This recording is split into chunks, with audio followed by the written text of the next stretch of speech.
जंगल में 14 साल कैद रहने के बाद आयशा के बेटा अब जवान हो चुका था। उसकी आंखों में आग थी और दिल में सिर्फ एक सवाल, मेरी माँ कहाँ है।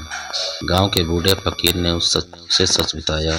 जिस जादूगर ने तेरी माँ को कुतिया बनाया, उसकी जान एक तोते में कैद। जब तक वो जिंदा है तेरी माँ आजाद नहीं हो सकती। लड़के ने कसम खाई, आज फैसला होकर रहे। घने जंगल के बीच एक काला किला था, चारों तरफ पत्थर बनी मूर्तियाँ जो कभी इंसान हुआ। वो अंदर पहुंचा, देखा एक सुनहरे पिंजरे में हरा तोता कैद था और उसके सामने खड़ा था वही खतरनाक जादूगर। जादूगर हंसा, 14 साल बाद आया, तुझे भी पत्थर बना दूंगा। लेकिन लड़का डरा नहीं, उसे याद था माँ की आंखों का दर्द। जादूगर ने मंत्र पढ़ा, आंधी चली, बिजली कड़की, लड़के के पैर धीरे धीरे पत्थर बनने लगे। उसी पल उसने छलांग लगाई और पिंजरा तोड़ दिया। तोता फड़फड़ाया, जादूगर चीखा। नहीं, लड़के ने तोते का एक पंख तोड़ा, जादूगर का एक हाथ टूट, दूसरा पंख तोड़ा, जादूगर जमीन पर गिर। और जब उसने तोते की गर्दन मोड़ी, किला हिल गया। जादूगर राख बन गया, पत्थर बने लोग फिर से इंसान बने। अचानक सामने वही कुतिया खड़ी थी जो कुछ ही पल में रोती हुई आयशा बन गई।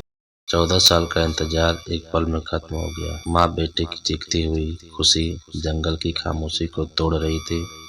जब वो दोनों गांव लौटे तो रहीम बूढ़ा और टूटा हुआ। उसे अपने फैसले का हर दिन पछतावा होता था। जैसे ही उसने आयशा को देखा, उसकी आंखों से आंसू रुकने का नाम नहीं ले रहे। मुझे माफ कर दो, आयशा ने कहा।